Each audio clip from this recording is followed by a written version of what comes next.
Welcome to your all-active Reserve and Veterans TV series. This information education show has 3 goals.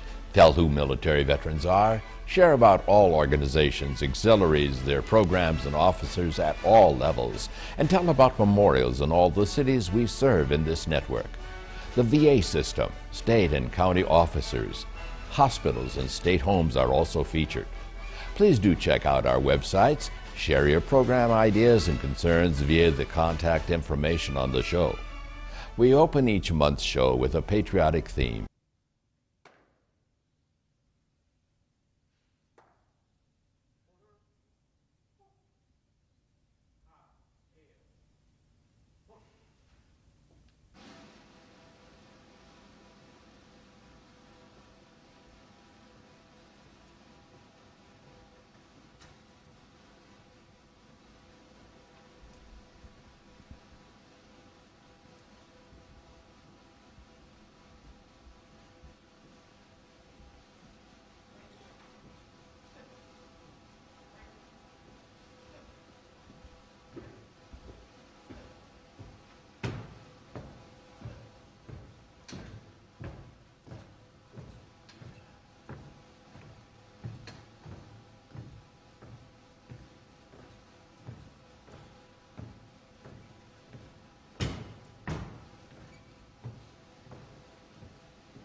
Thank you for joining us once again for Vets Visits on TV on this warm summer day. It's August, program number 161. And this is my co-host. I'm Brad Lindsay, Olmsted County Veteran Service Officer. And I'm the founder-producer of the program, Jerry Barnhart. And now we're going to look at some dates in history. And first of all, on the 2nd of August in 1990, Iraq invades Kuwait and begins the Persian Gulf War, which of course has just continued and continued. The 4th of August, the U.S. Coast Guard was established, and the 6th of August, the atom bomb was dropped on Hiroshima, Japan, in order to end World War II. The 9th, the bomb was dropped again, this time on Nagasaki.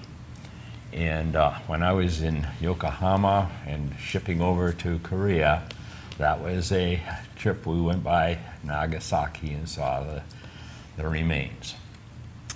So, Brad, let's go for your first feature.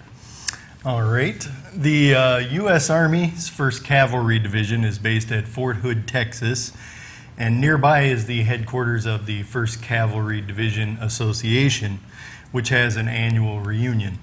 Jerry was present for a day and a half to bring us some highlights. Here is part 1, beginning with an interview with an area planner and national executive director. Watch for the phone number. It's followed by interviews with the association's two oldest members at 94 and 100 years old. My name is John Kopsky, and I'm with the Walter H. Westman chapter of the 1st Calvary Division Association here in Minnesota. And this project for this reunion started about 3 years ago when we were, it was decided that we would have it here, and we've been preparing for it more or less for 3 years. And Do you put in a bid for it ahead of time? Yes, we did. We put in a bid, and actually we were actually not the choice of the thing, but they had some problems, so we were kind of second choice. So it worked out real well, you know, and we were glad to have it, especially for Walt. Walt Westman wanted to have this reunion here. He's been after us for about 5 years to do that, and so it was just great that everything worked out just fine. Really? Now, we're here in this beautiful facility, the Sheraton, here in Bloomington. You had to do advanced preparation with registrations and things of that nature too, did you not? Well, our chapter is quite large. We have 180 people in our chapter, and whenever we ask for something, everybody gets up and helps, no matter if it's money or whatever. And so we are able to handle this thing quite well. So. I'm sure. Now, let's talk to the person who is the national representative, shall we?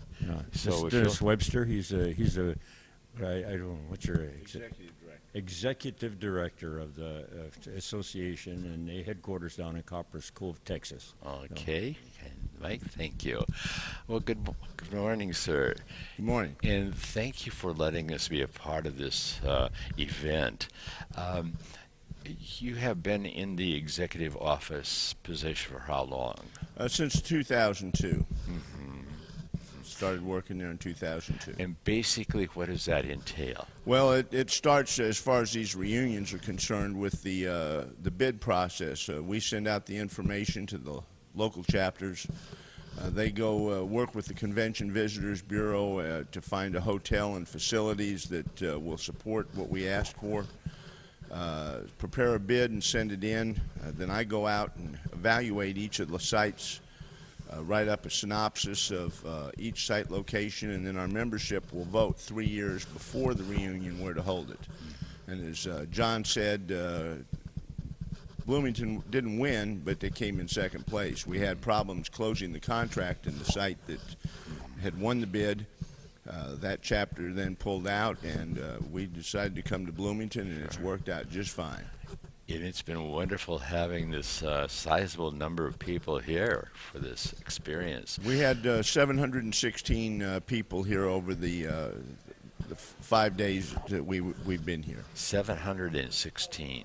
Now, does that include some spouses too? That's total number of people, 716.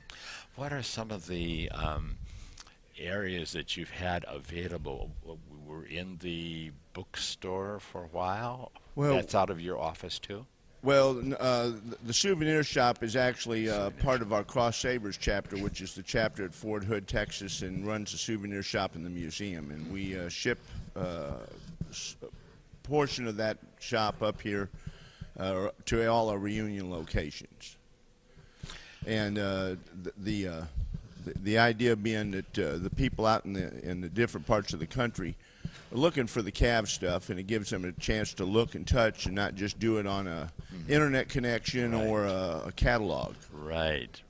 Well, there's a little plug for that aspect. There are certain concerns of the, not concerns, but program ideas that you have that are stable each year, are there not? We have a fairly set schedule of events, beginning with the welcoming mixer that's normally held on Thursday afternoon or evening. Friday morning we have a Gold Star breakfast, warrior lunches at lunchtime, normally a dance on Friday night that supports our scholarship program. Saturday we have unit lunches and a banquet Sunday, a farewell breakfast, and a memorial service. Mixed in there is a ladies' tea that we've added in. And then we have different meetings, of course. Anytime you have an association meeting, you have to conduct business, and we have meetings of our Scholarship Foundation, the Museum Foundation, our Board of Governors, and a general membership meeting that holds elections each year for half of our Board of Governors and our Vice Presidents, and sometimes the President-elect. Sure. So you mentioned a scholarship program. What other kinds of events do you support that are of general interest? Well, our association is a fraternal organization, so we don't have a lot of programs, but back in 1967, the sergeants major of the division that were in Vietnam asked the association to form a scholarship foundation to take care of the kids of the soldiers that were being killed. Okay. So the association took that on, formed a 501c3 organization, foundation. Since 1967, we've handed out in excess of $1 million of scholarships to children of KIAs, totally and permanently disabled soldiers, or children of totally and permanently disabled soldiers, excuse me. Yes. And to some active duty soldiers and their family members that we've added to that program while serving in the division. Well, we thank you for this general overview of what the Crossed Sabers are all about. And it's a remarkable organization that many people are not aware of. Is there any final comment that you may have about? Well, I'd just like to thank the local chapter, the Walter Westman Northland chapter, for all of their hard work and preparation and their assistance during the reunion. It's hard to run a reunion by yourself, but when you've got a team of people that are energetic and helpful, courteous, and just generally good people, it makes it easy, and I appreciate their help in organizing and running this big show. We have an expression here, Minnesota nice. They have been nice. We have tried. Thank you so much. You're welcome, sir. Andrew St. Peters, I'm 94. And where are you from? I'm originally from Birmingham, Alabama. Okay. And you served with the Calvary Division in where? I served in my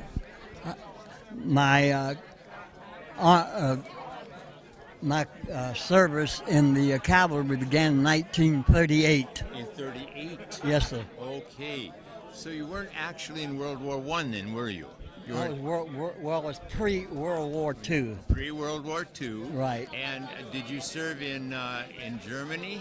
No, I served in the Pacific. In the Pacific. But while being in the 1st Cavalry during peacetime, I was stationed on the Mexican border from, all the way from Columbus, New Mexico, down to Brownsville, Texas. Okay. And I was stationed in all those border posts, like in Nuevo Laredo, we had Fort McIntosh.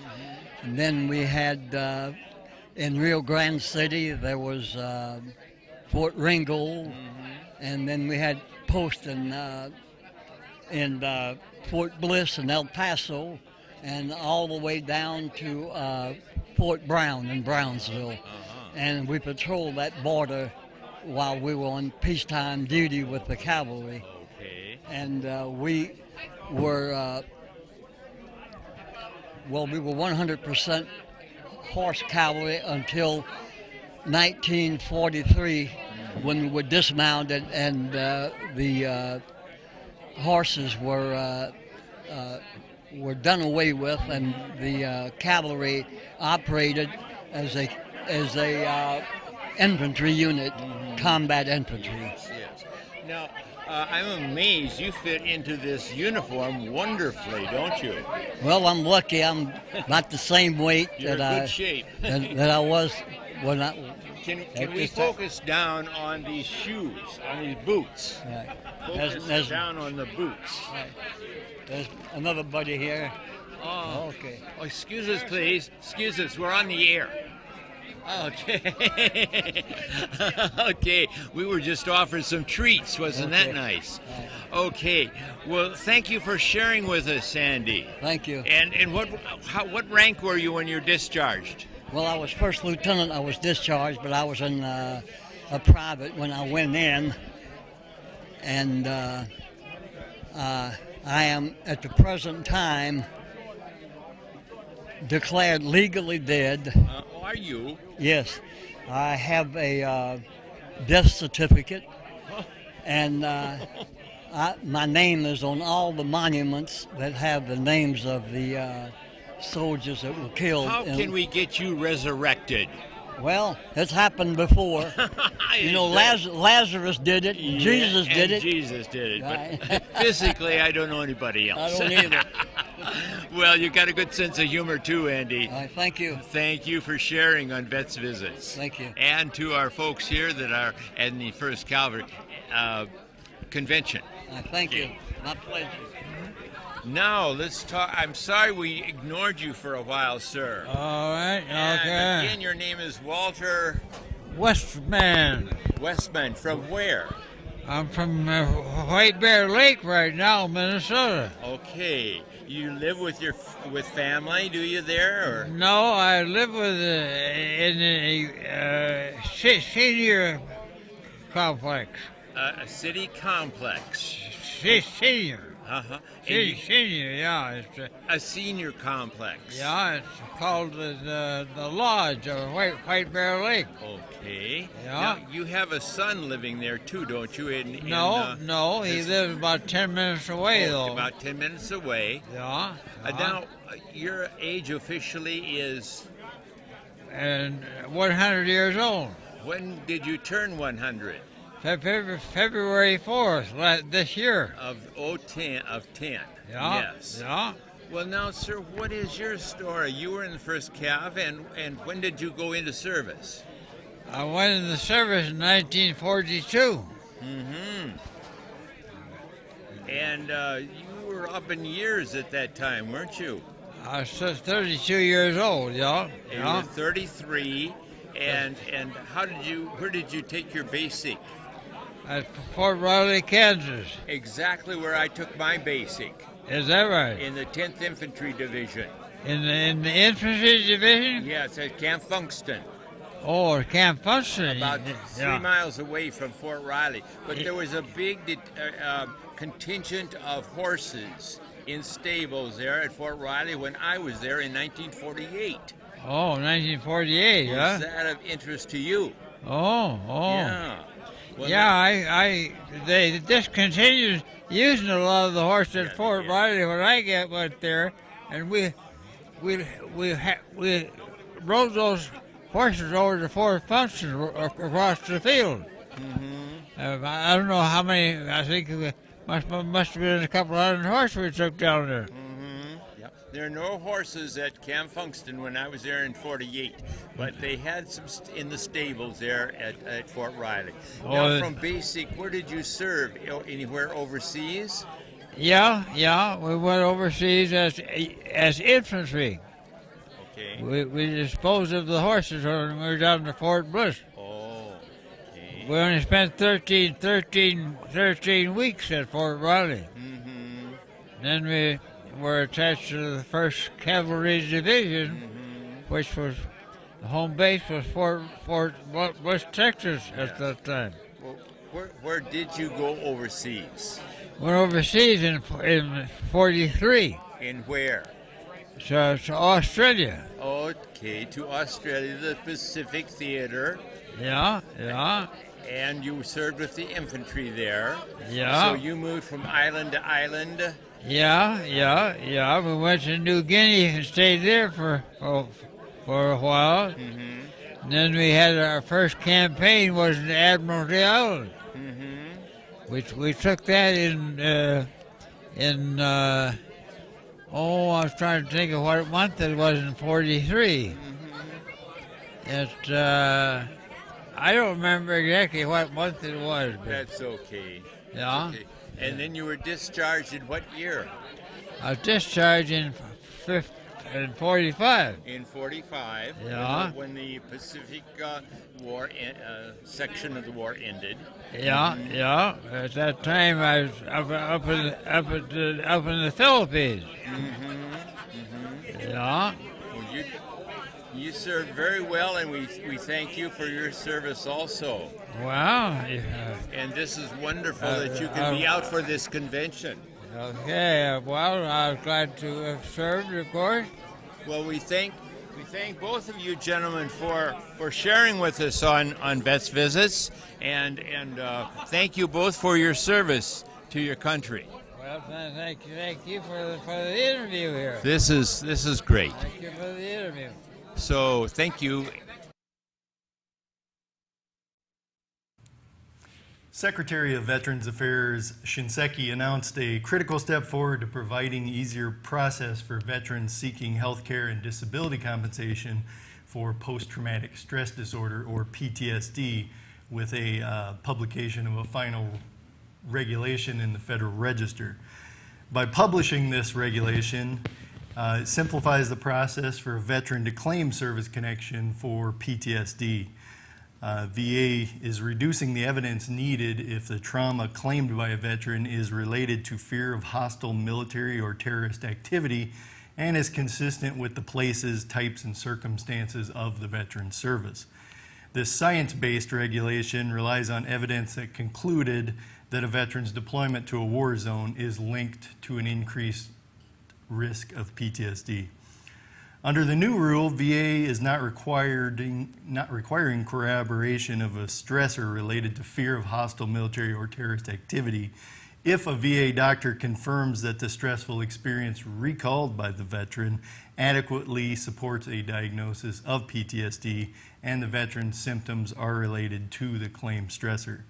Previously, VA adjudicators were required to corroborate that a non-combat veteran actually experienced a stressor related to hostile military activity. This final rule simplifies the development for these cases. VA expects this rulemaking to decrease the time it takes the VA to decide on access to care and claims falling under the new criteria. Post-traumatic stress disorder is a medically recognized anxiety disorder that can develop from seeing or experiencing an event that involves actual or threatened death or serious injury to which a person responds with intense fear, helplessness, or horror, and is not uncommon among war veterans. And Brad, family members of a vet should certainly check in with their county veteran service officer or the state commissioner for VA. Absolutely. If you want to file a claim, that's who you should see, and either get a diagnosis or talk to someone about it. Sometimes the vet themselves will not recognize subjectively, or objectively what is happening. So you bet. The family members are very important as maybe a first line of contact. That's right. Okay, now if you are a baseball fan, this is just for you. As a vet, we hope you will attend an appreciation event near you and perhaps get along with everybody else and sing, "Take me out to the ball game, take me out to the," well, whatever. We know that there are many appreciation events going on like this all over the nation. And I was very pleased to be at a Honkers, that's for the geese in Rochester, the Honkers game, and many vets were in attendance.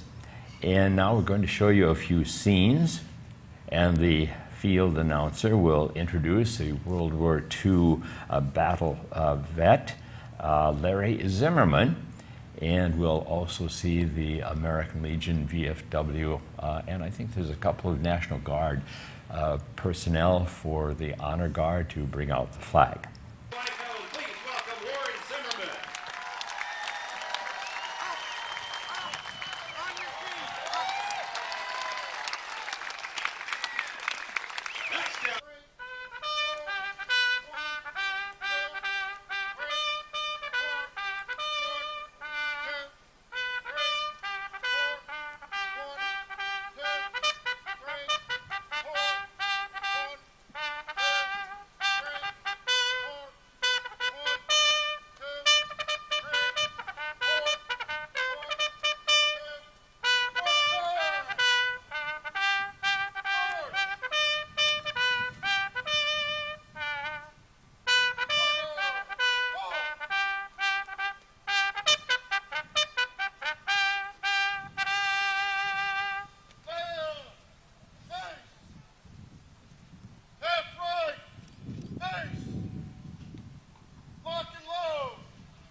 shooting victims is in Rochester St. Mary's Hospital today, still fighting to recover from his wounds.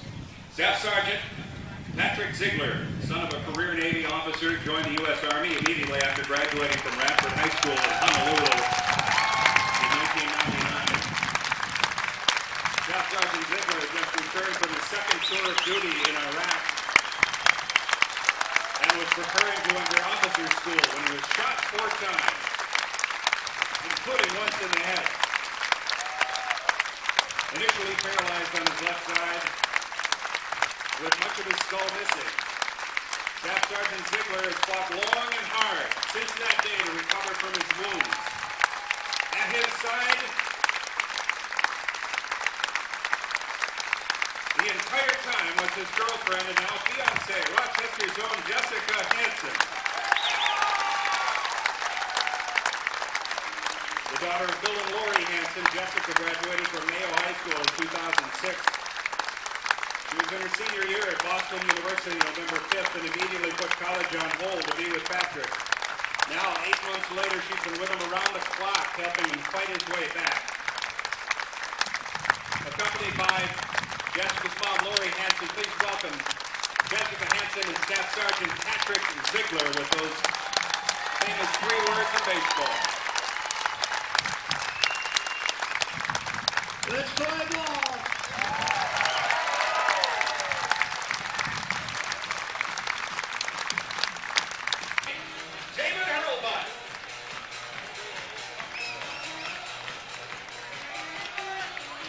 During the game, you're welcome to keep any foul balls hit on the plate.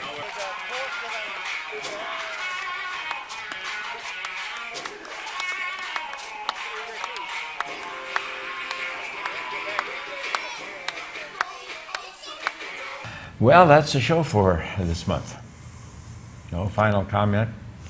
Nothing I can think of, Jerry. You mentioned earlier tomatoes are doing their thing. Yeah, mine are finally getting up there pretty decent. Nothing red yet, though. Yeah, some of them are about there. Okay, well then we've got a tie going. We'll bring ours in for you next month and show you who has the largest, right? Sure. Okay, take care, have a great month, and we'll see you next time for Vets Visits on TV.